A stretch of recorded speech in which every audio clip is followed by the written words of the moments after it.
ഈ ബ്രെഡിൻ്റെ മുകളിലിരിക്കുന്ന ഐറ്റാണ് ഗോക്കാമോളി. കുറേ ആൾക്കാർക്കൊക്കെ അറിയായിരിക്കും. ഇത് ബ്രേക്ക്ഫാസ്റ്റിനൊക്കെ കഴിക്കാൻ അടിപൊളിയാണ്. ഇതെങ്ങനെ ഉണ്ടാക്കണേന്ന് നോക്കിയാലോ. നല്ല ഫ്രഷ് ആയിട്ടുള്ള അവക്കാഡോ എടുക്കുക. ഇച്ചിരി പഴുത്തതായി കഴിഞ്ഞാൽ അത്ര നല്ലത് കേട്ടോ. എന്നിട്ട് വിസ്ക് അല്ലെങ്കിൽ ഫോക്ക് യൂസ് ചെയ്തിട്ട് നല്ലപോലെ മാഷ് ചെയ്തെടുക്കുക. ആവശ്യത്തിന് ഉപ്പിടാം. അതേപോലെ ലെമൺ ജ്യൂസും.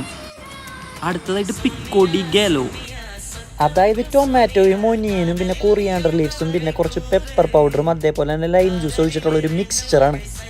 ഇതെല്ലാം കൂടെ മിക്സ് ചെയ്ത ഐറ്റം റെഡിയായി. ബ്രേക്ക്ഫാസ്റ്റിന് ഇതും ബ്രെഡൊക്കെ ഒന്ന് ട്രൈ ചെയ്ത് നോക്ക്, അടിപൊളിയാണ്. അപ്പസൂല. ഈ ബ്രെഡിൻ്റെ മുകളിലിരിക്കുന്ന ഐറ്റാണ് ഗോക്കാമോളി. കുറേ ആൾക്കാർക്കൊക്കെ അറിയായിരിക്കും. ഇത് ബ്രേക്ക്ഫാസ്റ്റിനൊക്കെ കഴിക്കാൻ അടിപൊളിയാണ്. ഇതെങ്ങനെ ഉണ്ടാക്കണേന്ന് നോക്കിയാലോ. നല്ല ഫ്രഷ് ആയിട്ടുള്ള അവക്കാഡോ എടുക്കുക. ഇച്ചിരി പഴുത്തതായി കഴിഞ്ഞാൽ അത്ര നല്ലത് കേട്ടോ. എന്നിട്ട് വിസ്ക് അല്ലെങ്കിൽ ഫോക്ക് യൂസ് ചെയ്തിട്ട് നല്ലപോലെ മാഷ് ചെയ്തെടുക്കുക. ആവശ്യത്തിന് ഉപ്പിടാം. അതേപോലെ ലെമൺ ജ്യൂസും.